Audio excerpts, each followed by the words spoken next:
श्री गणेशाय नमः। ओम नमो भगवते वासुदेवाय। नारायणं नमस्कृत्य नरं चैव नरोत्तमं देवीं सरस्वतीं व्यासं ततो जयमुदीरयेत्। मूकं करोति वाचालं पंगुं लंघयते गिरिं यत्कृपातमहं वन्दे परमानंद माधवम्। भागवत महापुराण चतुर्थ स्कंध अष्टाविंश अध्याय। मैत्रेय उवाच तदन्ते शृण हे विदुर संवाद से पुरंजनर। नारद उवाच नारद कहन्ति राजन एबे कहिबा वीर शुण। जवन अधिपति सेहि ताहार नाम भय कही। सैन्यादि व्याधि गणे तार संगते थान्ति निरंतर। प्रजर काल कन्या बेणी एहांक संगे नृपमणि। ए सर्व संगते चलन्ति जे दिगे विजय नृपति। से कदिने नृपवर संगते सैन्य जे प्रजर। से मही भ्रमण करन्ते देखिला काल कर्म गते। से पुरे थिला पुरंजन ता बेगे बेढ़िले राजन। से पुरे द्वारी जिन्नहि निरते पुर द्वारे थाई। ए पंचभूते देह जेते जाकु न छाड़े कदाचिते।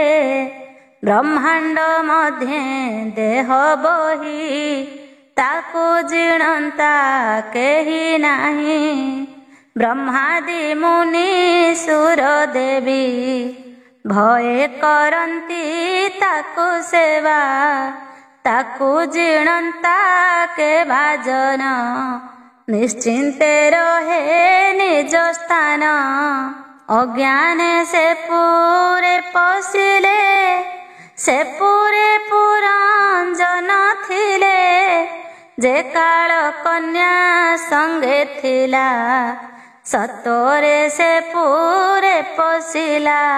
से नारी जारे सरसई से प्राणी उठी न पारई। आगे से नारी प्रवेशिला जेते जवन बल थिला।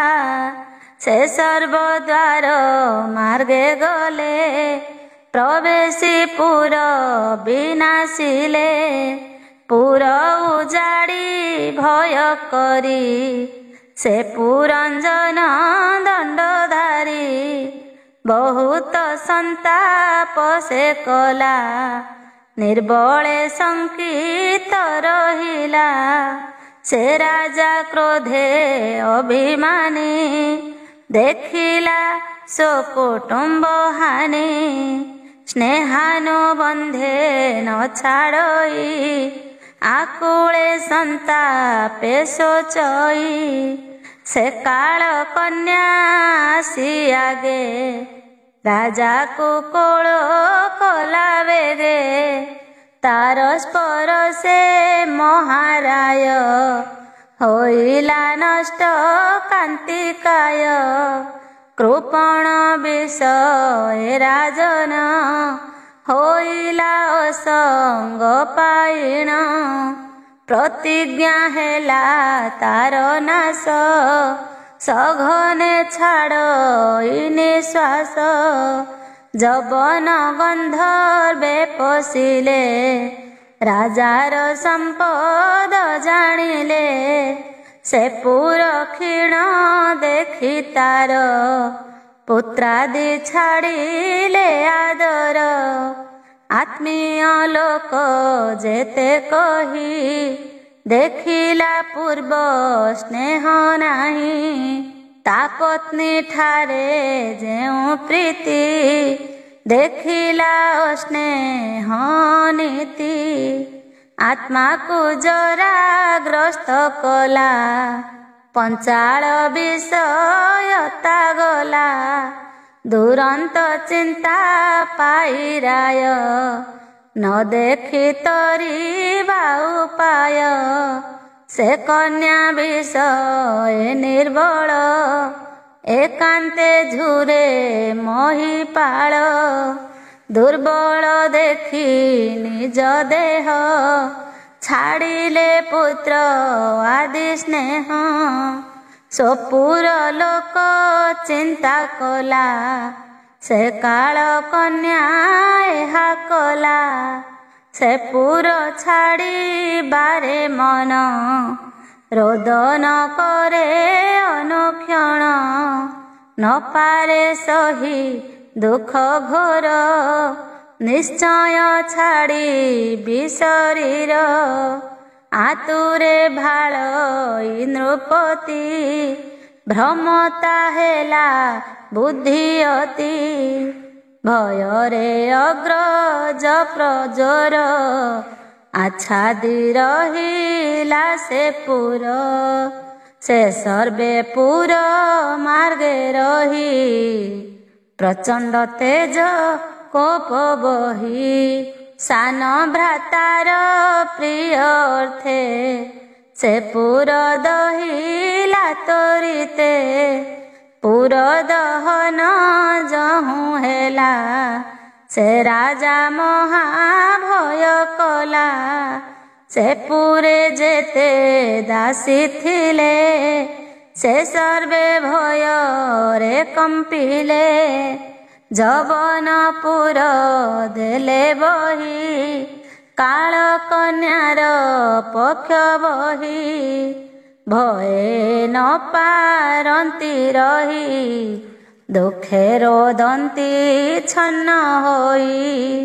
ଜବନପୁର ନେଲେ ବେଗେ ସେ କାଳ କନ୍ୟା ଘେନି ସଙ୍ଗେ। ଭୟରେ ଅଗ୍ରଜ ପ୍ରଜୋର ପୁର ନାସିଲେ ବେଗେ ତାର। ଦକ୍ଷିଣ ବିଷାଦେ ନୃପତି ରୋଦନ କଲା ଭୟେ ଅତି। ବହୁତ କଷ୍ଟେ ସେ ରାଜନ ପୁର ଛାଡ଼ିବା କଲା ମନ। ଯେ ସନେ ବୃକ୍ଷ କ୍ରୋଟହି ଅନଳ ତେଜେ ତାପେ ଦହି। ସେ ଯେହ୍ନେ ସେ ସ୍ଥାନ ଉପେକ୍ଷି ରହେ ଅତ୍ୟନ୍ତ ଭୟେ ଦୁଃଖୀ। ତେସନେ ଛାଡ଼ି ନିଜ ପୁରୀ ସେ ରାଜା ବହୁ ଚିନ୍ତା କରି। ହସ୍ତ ଚରଣ ନ ଚଳିଲେ ପୌରୁଷେ ଗନ୍ଧର୍ବେ ହାରିଲେ। ଯବନ ଶତ୍ରୁ ବ୍ୟାଧି ରୂପେ କଣ୍ଠ ନିରୋଧୀ କଲେ କୋପେ। ମୂଢ଼କୁ ମତି ସେ ରାଜନ ନ ତେଜି କରଇ ରୋଦନ। ଏ ମୋର ପୁତ୍ର କନ୍ୟା ଯେତେ ମୋ ବିନୁ ବଞ୍ଚିବେ କେମନ୍ତେ। ମୁଁ ଏବେ ପୁର ପ୍ରତେଜିଲେ ଏ ସର୍ବେ ନ ବର୍ତ୍ତିବେ ଭଲେ। ସ୍ୱପତ୍ନୀ ସହିତେ ରାଜନ ଅନେକ କରନ୍ତି ରୋଦନ। ମୁଁ ଏବେ ନିଶ୍ଚୟ ମରିବି ଏ ବହୁ ଦୁଃଖ ନ ସହିବି। ମୋର ଭାବେ ଏ କାମିନୀ ଭାଳିବି ଏ କୁଟୁମ୍ବ ଘେନି। ବାଳକେ ହୋଇ ବେ ଅନାଥ ତା ଦେଖି ରୋଦିବେ ବହୁତ। ମନ୍ତେ ସର୍ବ ସର୍ବେ ମରିବେ, କିବା ଭୋଖିବେ କାହିଁ ଥିବେ, ଯେହ୍ନେ ସମୁଦ୍ର ମଧ୍ୟେ ନାବ, ଭଗ୍ନେ ନାଶନ୍ତି ପ୍ରାଣୀ ସର୍ବ, ଏମନ୍ତେ ଭାଳନ୍ତି ରାଜନ, କାଳ ହୋଇଲା ଅବସାନ, ଯଜ୍ଞାଦି ପୁଣ୍ୟ କର୍ମ ଯେତେ, କରଣେ ନୋହିଲେ ସମର୍ଥେ, କାମ୍ୟ କର୍ମକୁ ତ୍ୟାଗ କରି, ଅନେକ ପଶୁ ଥିଲା ମାରି, ସେ ଦୋଷ ମନେ ଧରିଥିଲେ, ତକ୍ଷଣେ ରାଜାକୁ ଭେଟିଲେ, ବଳେ ବେଢ଼ିଲେ ପଶୁଗଣ, ନାନାଦି ଅବସ୍ଥା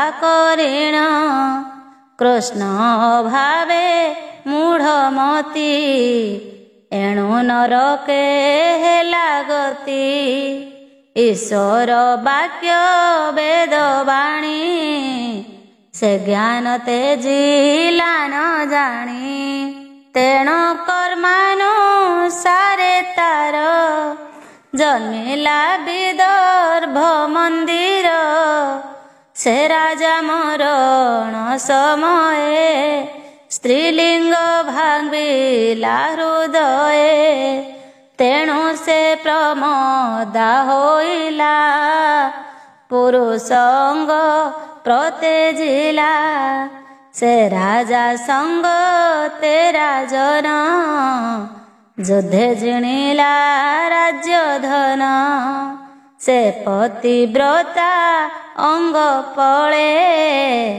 ଜନ୍ମ ଲଭିଲା ସାଧୁ କୂଳେ, ଏଣୁ ସୁସଙ୍ଗେ ମୋକ୍ଷ ପ୍ରାଣୀ, ଜ୍ଞାନେ ଭକତି ପରିମାଣୀ, ବିଦର୍ଭ ମନ୍ଦିରେ ସୁନ୍ଦରୀ, ଜନ୍ମ ଲଭିଲା ଦେହ ଧରି, ମଳୟ ଧ୍ୱଜ ନାମେ ରାଜା, ସେହି ବୈଷ୍ଣବ ମହାତେଜା, କନ୍ୟାର ରୂପ ଗୁଣ ଗୁଣୀ, ଚିତ୍ତେ କହିଲା ନୃପମଣି, ସେ କନ୍ୟା ସାମନ୍ତ ସାଜିଲା, ବିଦର୍ଭ ଦେଶେ ବିଜେ କଲା, ସେ ରାଜା ସଙ୍ଗ ତେରା ଜନ, ଯୁଦ୍ଧେ ଜିଣିଲା ରାଜ୍ୟ ଧନ,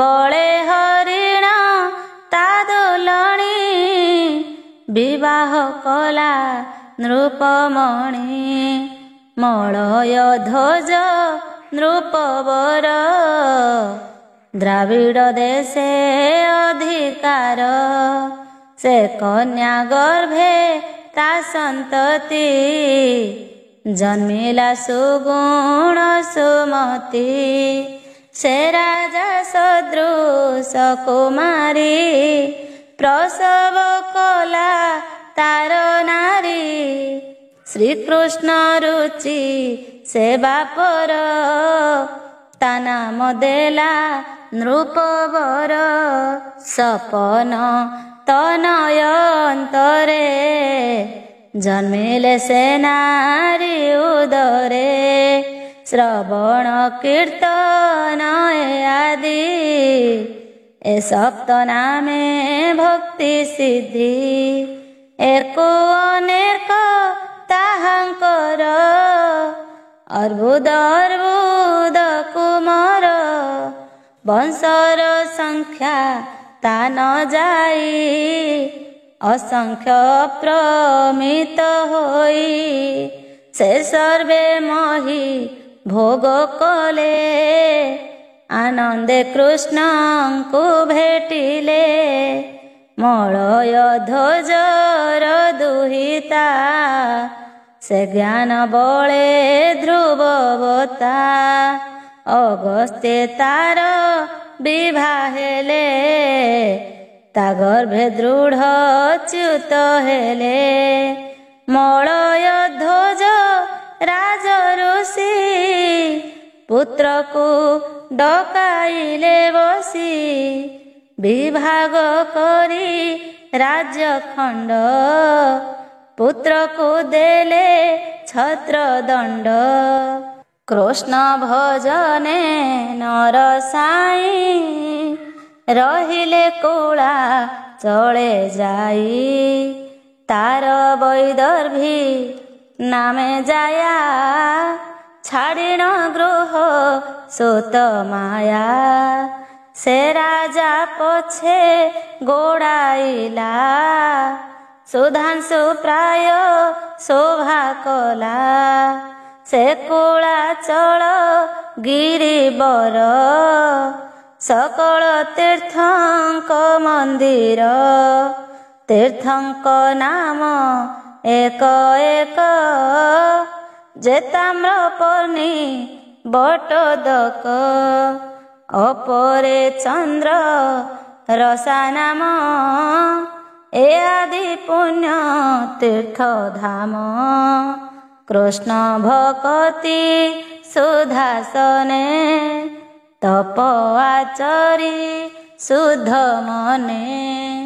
ସେ ପୁଣ୍ୟ ତୀର୍ଥ ଜଳେ ନୀତି, ସ୍ନାନାଦି ମାର୍ଜନା ସାରନ୍ତି। ଦୁରନ୍ତ ବାହ୍ୟାନ୍ତରେ ମଳ, ସେ ଜଳେ ହୋଇଲା ନିର୍ମଳ। ତପ ସାଧନେ ଅତିରେକ, ଭକ୍ଷଣ ଫଳ ମୁକ ଶାକ। ପୁଷ୍ପ ପଳାଶ ପତ୍ର ଜଳ, ତୃଣାଦି ସଜ୍ଜାରେ ନିଶ୍ଚଳ। କଠୋର ତପ ଆଚରିଲା, ଶରୀର ଚାପେ ସୁଖାଇଲା। ଶୀତ ଉଷ୍ଣାଦି ତ୍ରୟତାପ, କ୍ଷୁଧା ପିପାସା ତେଜି ରୂପ। ଦୁଃଖ ସୁଖାଦି ଶ୍ରମେ ତାରେ, ଶୋକେ ହରସ ଏକାକାରେ। ଏ ରୂପେ ସୁସାଧନ କଲେ, ବ୍ରହ୍ମରେ ଆତ୍ମା ନିବେଶିଲେ। ମନ ପବନ ବଶ କରି, ଦୁର୍ଜୟ ଇନ୍ଦ୍ରିୟ ନିବାରି। ଦୃଢ଼ ଆସନେ ନୃପବର, ସେ ଯୋଗ ବଳେ ଯୋଗେଶ୍ୱର। ତାହାର ପତ୍ନୀ ଯେ ରୋଦିଲା, ଆପଣା ମନେ ବିଚାରିଲା। କାଷ୍ଠ କୁଢ଼ାଇ ଅଗ୍ନି ଦେଲେ, ପତି ପତ୍ନୀ ମଧ୍ୟେ ପଡ଼ିଲେ। ତକ୍ଷଣେ ବିପ୍ରେକ ମିଳିଲେ, ସେ ପୂର୍ବେ ତାର ସଖା ଥିଲେ। ସେ ବେଗେ ତାର ହସ୍ତ ଧରି, କହେ ପ୍ରବୋଧ ଶାନ୍ତ କରି। ଶୁଣ ସୁନ୍ଦରୀ ମନହାରି, କେ ତୁମ୍ଭେ କାହାର ବାନାରୀ। ମୁଁ ପୂର୍ବ ସଖା ଯେ ତୋହର, ତୁ ଜୀବ ଆତ୍ମା ଅଟୁ ମୋର। ତୋ ଆମ୍ଭ ଏକ ବେନି ହଂସ, ଏ ମାନସରେ ନିତ୍ୟବାସ। ତୁ ମୋତେ ଛାଡ଼ି ଣ ସେଠାରେ, ଅଇଲୁ ଏ ମହି ଭୋଗରେ। ପ୍ରବେଶ ଏ ସୂର୍ଯ୍ୟମଣ୍ଡଳ, ଏଥେ ଦେଖିଲୁ ଦିବ୍ୟସ୍ଥଳ। ସେ ପୁରେ ନାରୀ ଏକ ଥିଲା, ସେ ତୋର ମନ ବନ୍ଦୀ କଲା। ତୋ ବସେ ନୁହେଁ ତାୟତ, ମିଥ୍ୟା ବିଳାପ ଭ୍ରମଚିତ।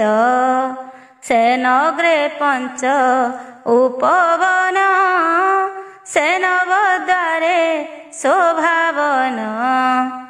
ରକ୍ଷଣେ ଏକ ଦ୍ୱାରପାଳ, ସେ ତ୍ରୟ କୋଠରୀ ବିଶାଳ ଅପରେ ଅଛି କୂଳ ଅଷ୍ଟ ବସଇ ଭଲେ ପଞ୍ଚହାଟ ପଞ୍ଚ ଯେ ପ୍ରକାରେ ପ୍ରକୃତି ସେ କନାରୀ ରୂପବତୀ ସେ ପଞ୍ଚ ଇନ୍ଦ୍ରିୟ ବିଷये ଆରାମ ତହିଁ ରେ ନିଶ୍ଚୟ ଏକଇ ପ୍ରାଣ ତହିଁ ଦ୍ୱାରୀ ସେ ନବଦ୍ୱାର ରକ୍ଷାକାରୀ ପୃଥିବୀ ଆପ ତେଜମାନ ଏକବିଂଶ ତହିଁ ସଦନ ମନ ଇନ୍ଦ୍ରି ଗଣ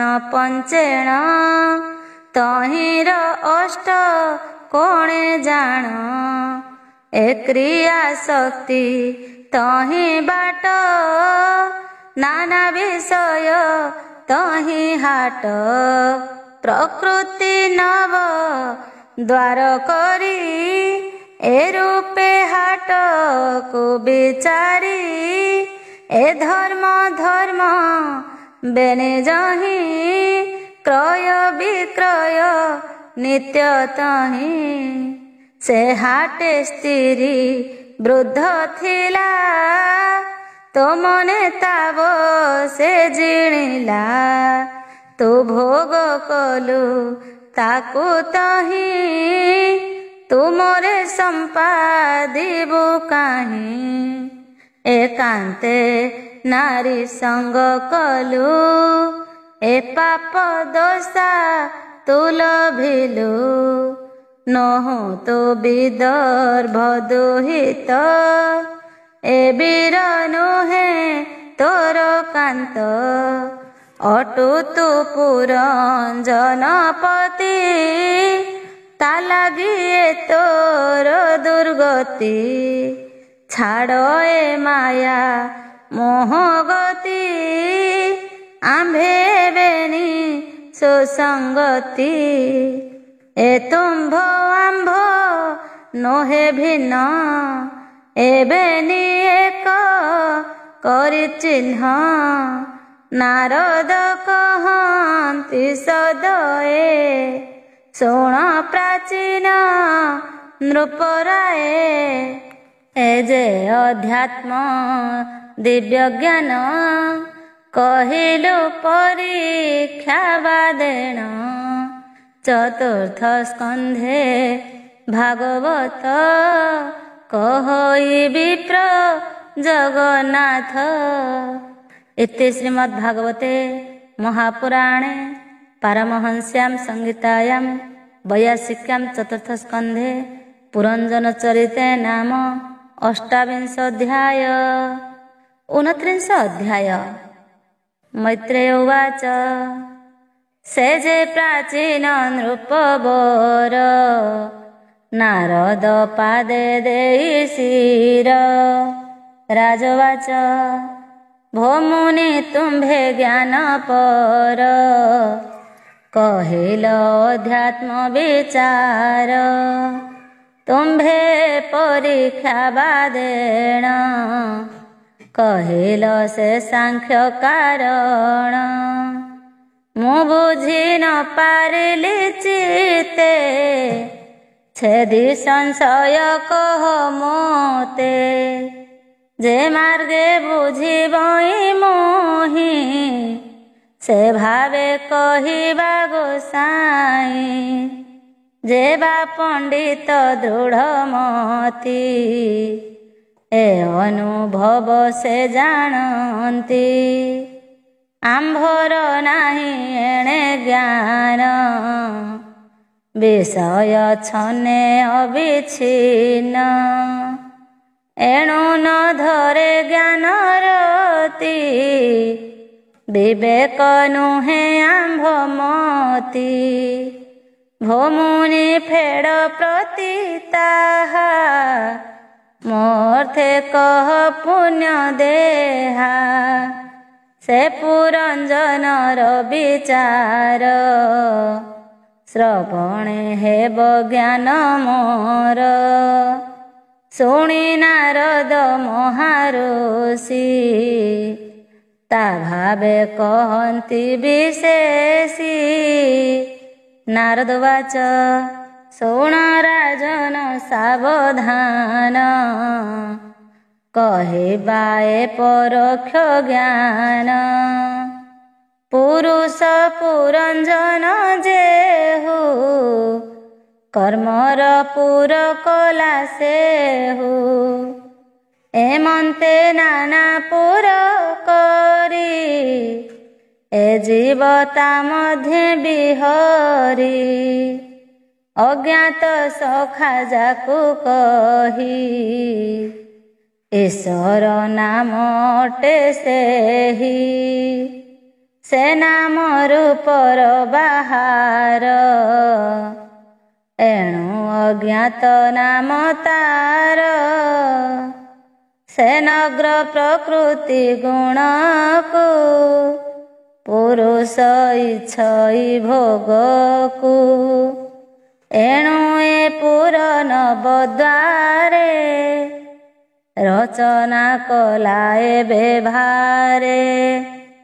ଯେ ପୁରେ ପଦ ହସ୍ତ ଘେନି, କରଇ କର୍ମ ଲାଭ ହାନି।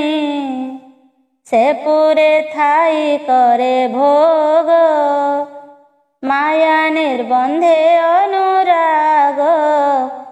ଏ ରୂପେ ପୁଣ୍ୟ ପୁର ସେହି, ଭୋଗ ସୁଖାଦି ନୁହେଁ ତହିଁ। ଏ ଯେ ମାନବ କଳେବର, ଅଶେଷ ଦେହ ମଧ୍ୟେ ସାର। ଏ ପୁର ମଧ୍ୟେ ଜୀବ ରହି, ଇନ୍ଦ୍ରିୟ ବିଷୟର ସେ ମୋହି। ବିବିଧ ଭୋଗ ସୁଖ ସାର, ଜୀବ ଭୁଞ୍ଜଇ ଏ ମନ୍ଦିର। ସେ ପୁର ମଧ୍ୟେ ବୁଦ୍ଧି ନାରୀ, ଏକାଳେ ସର୍ବତ୍ର ବିହରି। ସେ ଯେ ସମତେ ହୋଇଛନ, କହଇ ଏ ମୋର ବଚନ। ସେ ନାରୀ ବସେ ଜୀବ ଥାଇ, ଇନ୍ଦ୍ରିୟ ଭୋଗେ ତୁଷ୍ଟ ହୋଇ। ଇନ୍ଦ୍ରିୟ ଗଣେ ବୁଦ୍ଧି ସଖୀ, ବିଷୟ ହୃଦେ ସଖା ଲେଖା। ଏ ଜ୍ଞାନ କର୍ମ ଇନ୍ଦ୍ର ଗଣେ, ପୁରୁଷ ଭୋଗ ବସେ ଟାଣେ।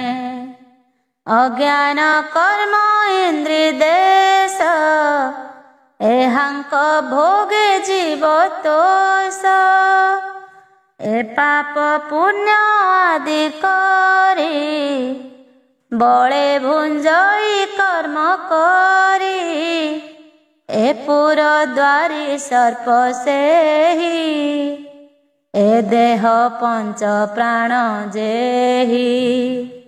ମୋ ପଞ୍ଚବୃତ୍ତିରେ ସଞ୍ଚାର, ଏଣୁ କହିଲି ପଞ୍ଚସର।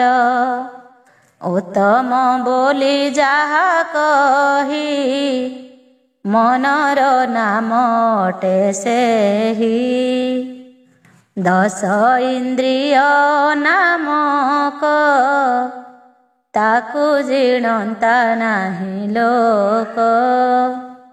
ତାକୁ ଜିଣନ୍ତା ଯେ ବାଜନ, ସେ ଯୋଗ୍ୟ ଏ ତିନି ଭୁବନ।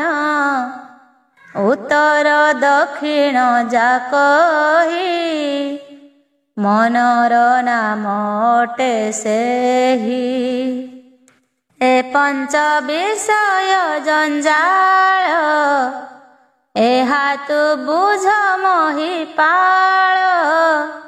ମନ ଇନ୍ଦ୍ରିୟ ଚକ୍ଷୁ କହି, ଏ ପୁର ନବଦ୍ୱାରେ ସେହି। ଏବେ ନିନାଶା ଚକ୍ଷୁ କର୍ଣ୍ଣ, ए मुख लिंग गुह्य स्थान एहाकु नवद्वार कही इंद्रिय गण स्थान एही ए संगे जीवर गमन विषय कले आस्वादन ए चक्षु मुख नासा तार ए पूर्व मुखे पंचद्वार उत्तर दक्षिण जाकही ए पूर्व नवद्वार सेही पश्चिम बेनी भाग द्वार ए लिंग गुह्य नृप बर ए नवद्वार रे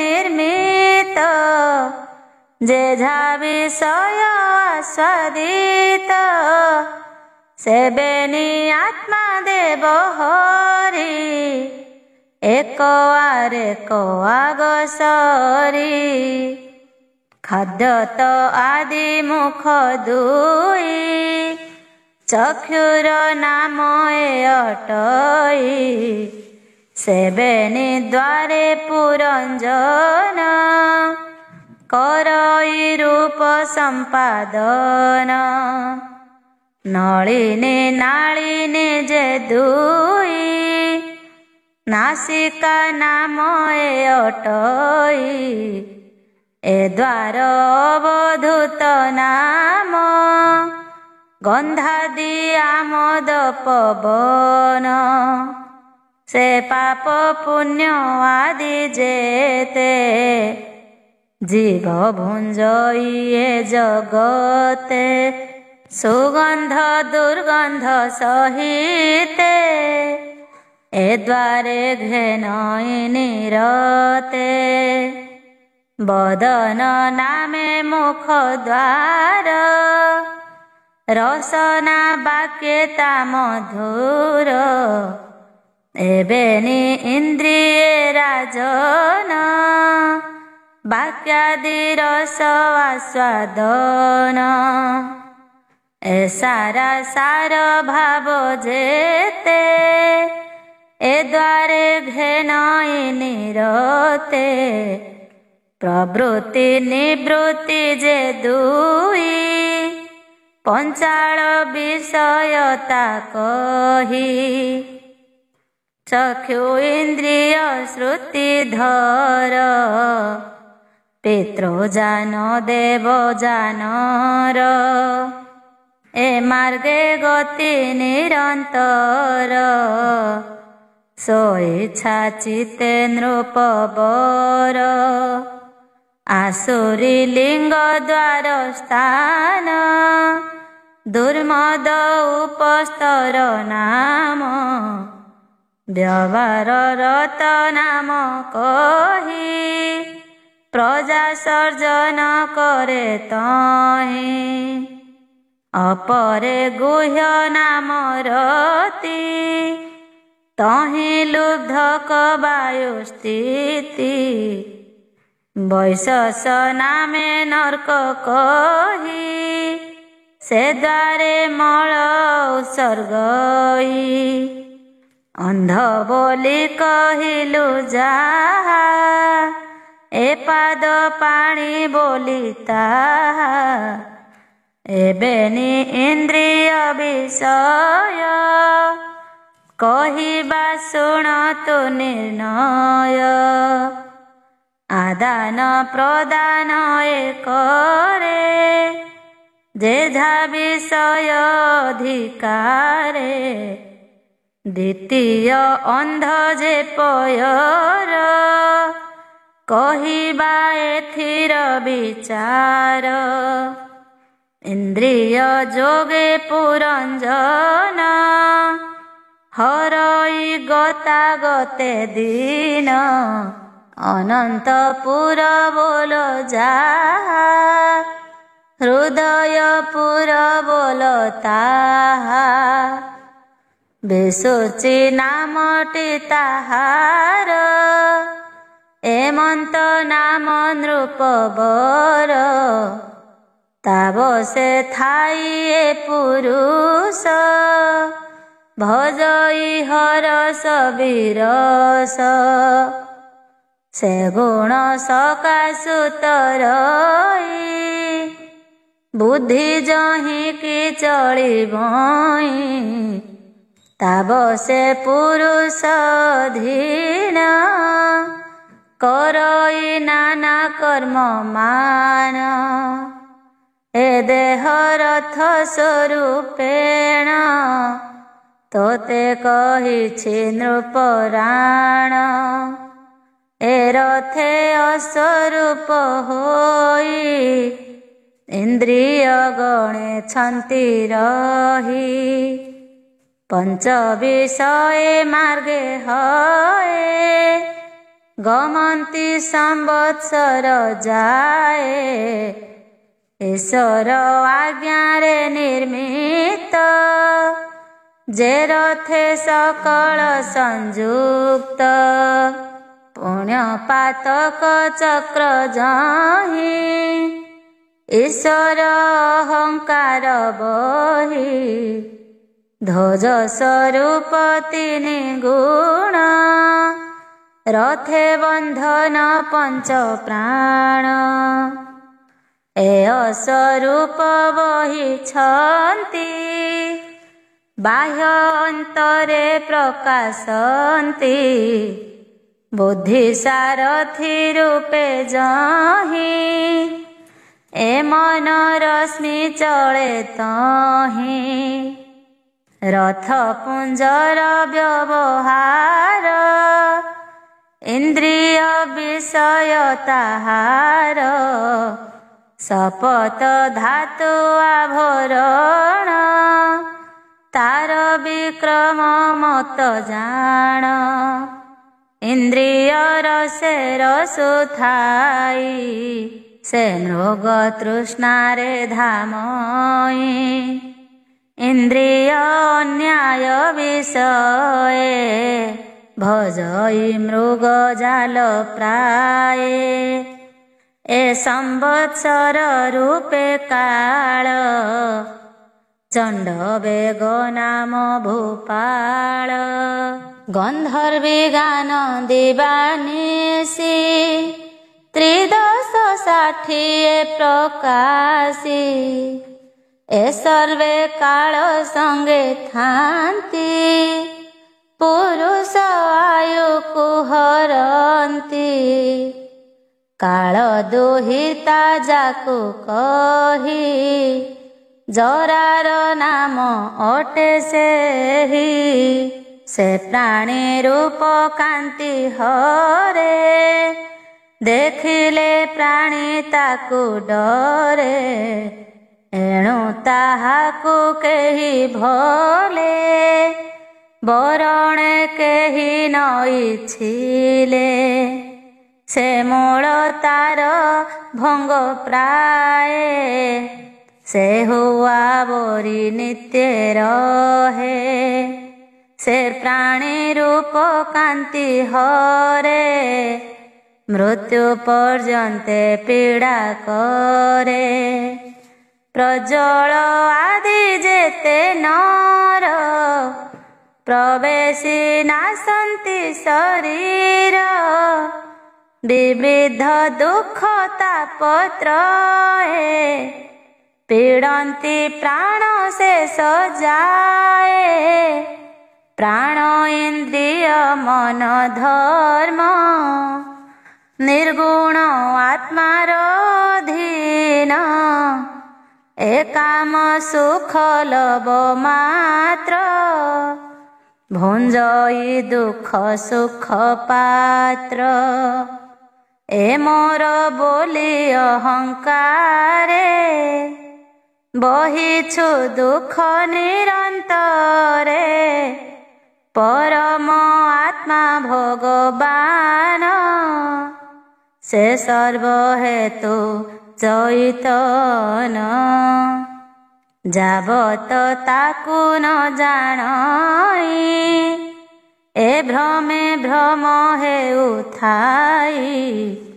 तावत प्रकृति गणरे जीव पड़े मोहि घोरे गुणाभिमान निरंतर ताव से कर्म रे सतर सात्विके तमर जआदि कर्म हुए त्रय विधि पुरुष जे कर्म करई से अनुसारे जन्म होई सात्विके जेबा कर्म करे अधिक प्रकाशित करे एहि त्रिलोक जस तार गावन्ति देव सुर नर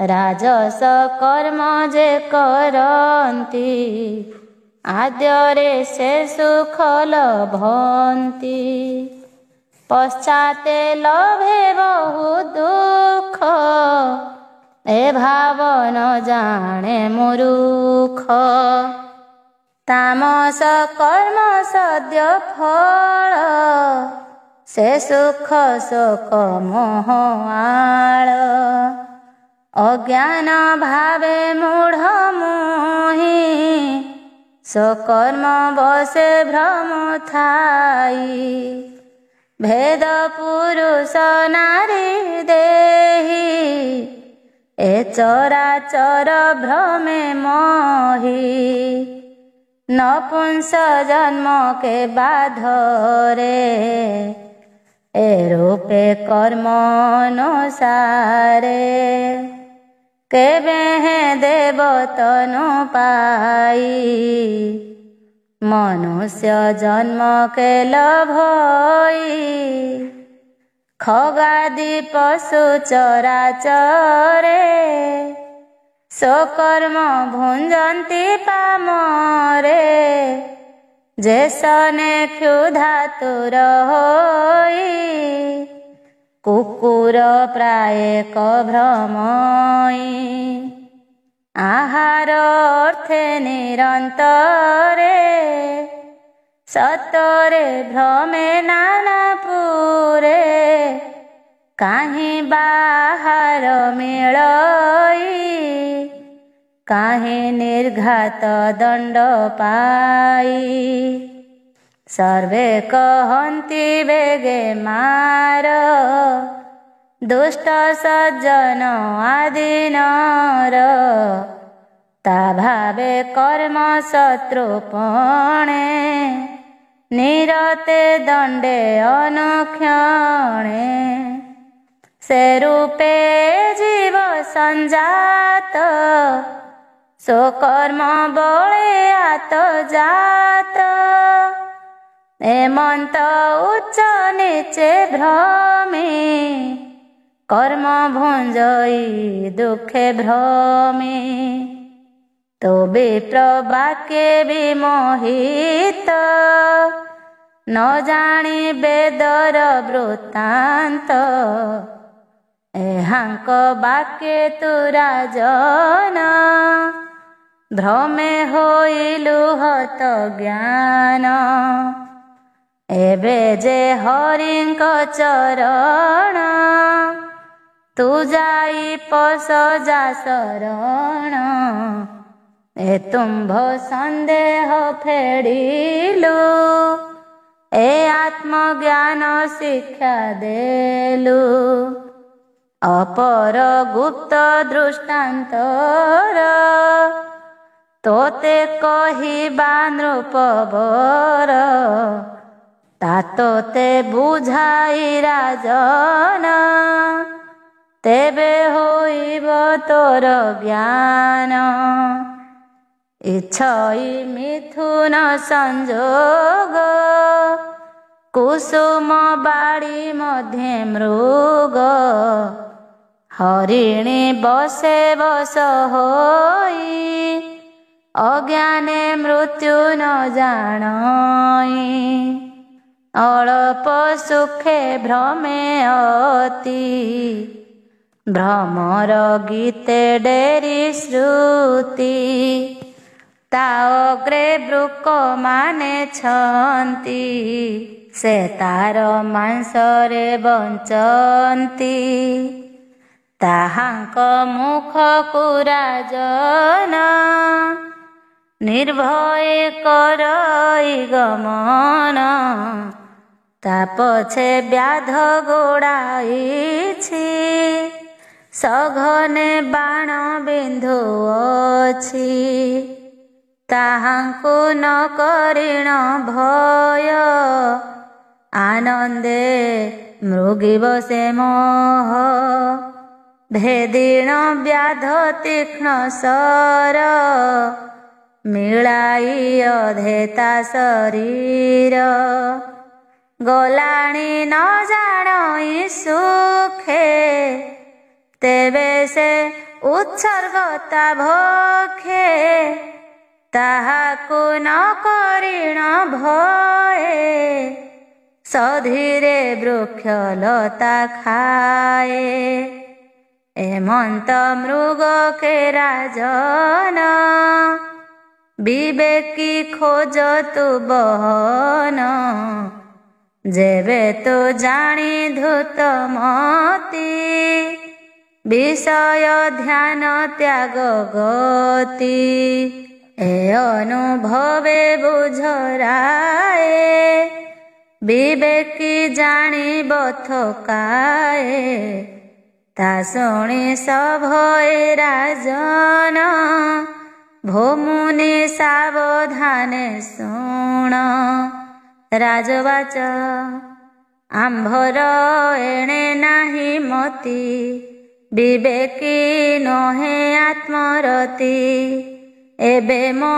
ଠାରେ ଦୟାବହ ଏକଥା ମୋତେ ଫେଡ଼ି କହ ତୁମ୍ଭେ ଦୟାଳୁ ଯୋଗେଶ୍ୱର ସକଳ ଘଟେ ଦୟା ପର ମୁଁ ବୁଝି ନ ପାରିଲି ଚିତେ କ୍ଷୀଣ ସଂଶୟ କହ ମୋତେ କେ ମୃଗ ବ୍ୟାଧ ବୃକ ଦେହି ଭୋମୁନି ବର ଦେବ କହି ନାରଦ ବାଚ ଶୁଣ ରାଜନ ଶୁଦ୍ଧ ଚିତେ ଫେଡ଼ିଣ କହିଦେବା ତୋତେ ହେ ରାଜା ମୃଗ ରୂପୀ ତୁହି ତୋ ପତ୍ନୀ ଗଣେ ବୃକ ଦେହି ସେ ତୋତେ ବେଢ଼ି ଅଗ୍ରେଛନ୍ତି ତୁ ତାହା ତର୍କି ନ ପାରିଲୁ ସୁବେଶେ ତନୁକୁ ପୂଜିଲୁ ସର୍ପାଗ୍ନି ଯେ ସ୍ତ୍ରୀ ଦୁର୍ଜନ ବିଶ୍ୱାସ ନ ଯିବ ଏ ଜନ ତୁ ତାଙ୍କ ବସେ ନିମଜିଲୁ ପ୍ରାଣୁ ଅଧିକେ ସ୍ନେହ କଲୁ ସେ ତୋର ବସେ କଲେ ମନ ଯେ ସନେ ପଶୁ ଯେ ବନ୍ଧନ ଏ ତୋତେ ନିଶ୍ଚୟ ବିନାଶିବେ ତୋ ସ୍ନେହ ବସେ ପ୍ରାଣ ନେବେ ଏ ସଙ୍ଗୁ ତୋର ନୃପବର ହୋଇବ ମୋକ୍ଷ ମାର୍ଗ ଦୂର ତୁ ଅନୁଭବ ଏହା ବେଗେ ଆଉ କି କହିବି ତ ଆଗେ କୁସୁମ ବନ ବୋଲି ଯାହା ନାରୀଙ୍କ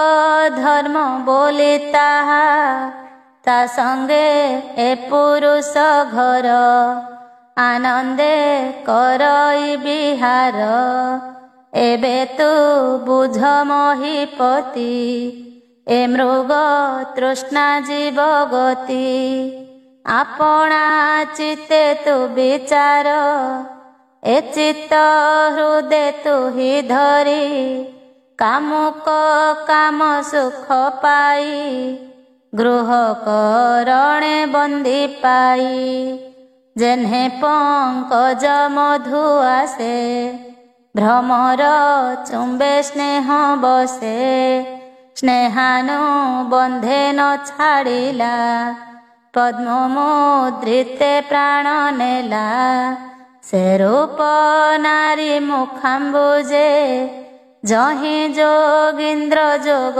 ତ୍ୟଜେ ପୁଣ୍ୟାଦି ଧର୍ମ କରେ ନାଶ ଯେ ସଙ୍ଗେ ନାହିଁ ସୁଖ ଲେଶ ସତ୍ୟ ଉଚ୍ଚ ଦୟା ଧର୍ମ ଶାନ୍ତି ସୁଶୀଳମତି ଭ୍ରମ ତୁ ଗୃହ ଛାଡ଼ି ହରି ଭଜ ବିଷୟ ଧ୍ୟାନ କର ତେଜ ତା ଶୁଣି ବୋଲଇ ରାଜନ ଭୂମୁନି ତୁମ୍ଭ ବଚନ ବିଚାରି ବୁଝିଲଇ ଚିତେ ମୋ ରାଜେ ବିପ୍ରେଛନ୍ତି ଯେତେ ଏ ସର୍ବେ ନ ଜାଣନ୍ତି ଜ୍ଞାନ ବିଦ୍ୟା ବିବନ୍ଧେ ଅଭିମାନ ସେ ଯେବେ ଜାଣନ୍ତେ ନା ଏହା କିମ୍ପାଇ ନ କହନ୍ତେ ତାହା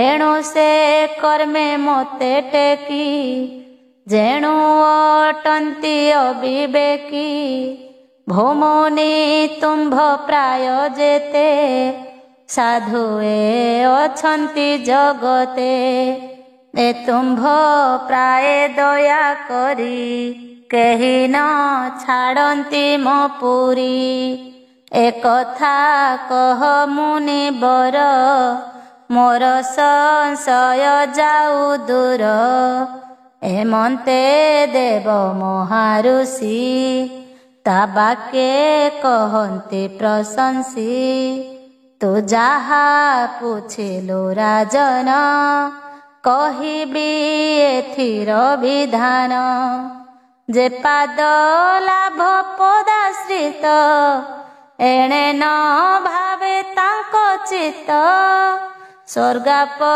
ବର୍ଗ ତୁଚ୍ଛ ଗଣି ତୋ ରାଜ ଭୋଗ ମୃତ୍ୟୁ ଗଣି ଏଣୁ ସାଧବେ ତାହା ଦେଖି ଭୟ ବିମୁଖେ ଦୁରୁପେକ୍ଷୀ ଆତ୍ମା ବିହୀନେ ପିଣ୍ଡ ଯେତେ ସଭଏ ତେଜନ୍ତି ଯେ ସନେ ତେସନେ ଏ ରାଜ୍ୟ ବିଭୂତି ଭଏ ସାଧନେ ନ ଛାଡ଼ନ୍ତି ତୁ ରାଜା ଚିତ୍ତେ ପରିମାଣ ଭୋଗାଦି ଅନର୍ଥ କାରଣ ତା ଶୁଣି ସଭଏ ନୃପତି ଚିନ୍ତା ବିମୁଖେ ଦୁଃଖୀୟତି ଏ ବିପ୍ରଗଣ ଅନୁକ୍ଷଣେ କହନ୍ତି ଯଜ୍ଞାଦି କାରଣେ ଏହାଙ୍କ କର୍ମ ଦୀକ୍ଷା ଯେତେ ଛାଡ଼ିଲା ତୁମ୍ଭ ବାକ୍ୟ ଚିତେ ଯେ କର୍ମେ ଯୋଗୀ ଜନ ମୋହ ଏଣୁ ଏ ସର୍ବଠାରେ ସ୍ନେହ ଏକ ସଂଶୟ ହୃଦେ ଅଛି ଭୂମୁନି କହ ପଚାରୁଛି ଯେ ଦେହେ ପ୍ରାଣୀ କର୍ମ କରେ ତା ଛାଡ଼ି ପ୍ରଲୋକେ ସଞ୍ଚରେ କର୍ମ ଭୁଞ୍ଜଇ ଅନ୍ୟ ଦେହେ ଏକଥା ସର୍ବବେଦ କହେ ଫେଡ଼ିଣ କହିବା ଗୋସାଇଁ ଆବର ସନ୍ଦେହ ଛଇ ତା ପଚାରି ବିହୃଦ ଭାବେ ମୋ ମନେ ସୁମରୁଛି ଏବେ ଦେହ ସହିତେ ଯେତେ କର୍ମ ଲୋକ ବିଚାରେ ବିଧି ଧର୍ମ କର୍ମ ଉତାରେ ତା ନ ଜାଣି କେମନ୍ତେ କର୍ମ ଭୁଞ୍ଜେ ପ୍ରାଣୀ ଅଦୃଷ୍ଟ କର୍ମେ ସଂଯୋଗଇ ସନ୍ଦେହ ଲାଗେ ମୋର ଦେହି ନାରଦ ବାଚ ଶୁଣ କହିବା ନୃପରାଣ ଏବେ ନିଃସନ୍ଦେହ ଫେଡ଼ିଣ ଯେ ଦେହେ ଜୀବ କର୍ମ କରେ ପ୍ରଲୋକେ ଭୁଞ୍ଜେ ସେ ଶରୀରେ ଏ ସ୍ଥୂଳ ଦେହ ଗଲେ ନାଶ ଏ ଲିଙ୍ଗ ଅନ୍ୟ ଦେହେ ବାସ कर्ता भोक्ता नुहे भिन्न स्वप्ने दृष्टान्तर जे सन शयने देह पड़ी थाई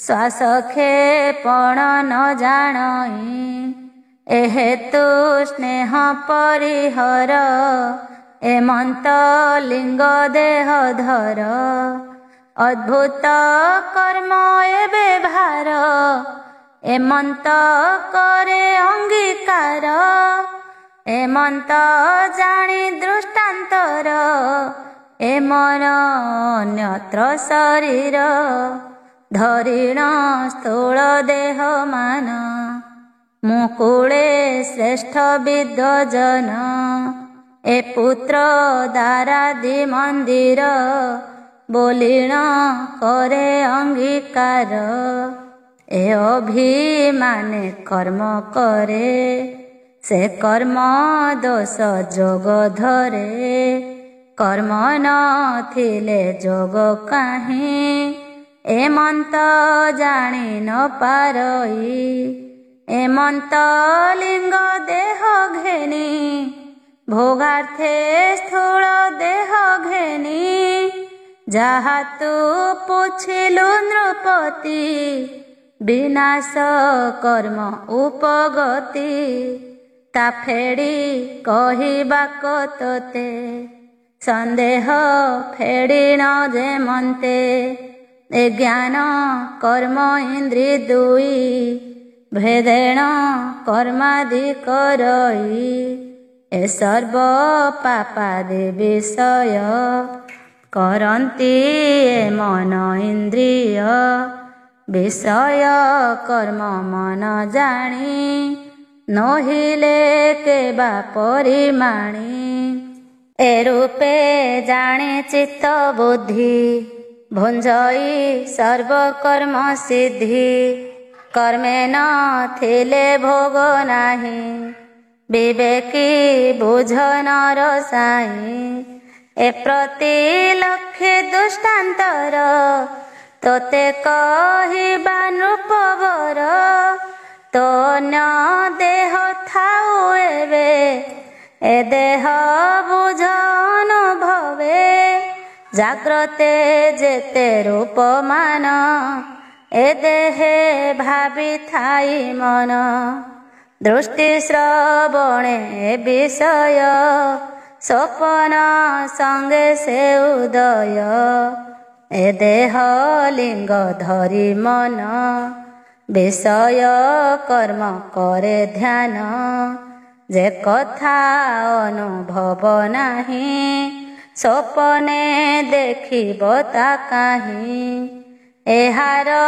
पूर्व कर्म दोष जाबत होइछि विश्वास ता अन्य देह भोग करे जे शुभाशुभ व्यवहारे ए सर्वे होन्ति मोक्ष पर कहिलु ब्रह्म तत्व सार संसार बंधु मुक्त हुए अज्ञाने गृह वासे रहे परीक्षा तत्व ज्ञान सार तो भावे कहिलो विदुर कहई विप्र जगन्नाथ मैत्रेय विदुर चरित।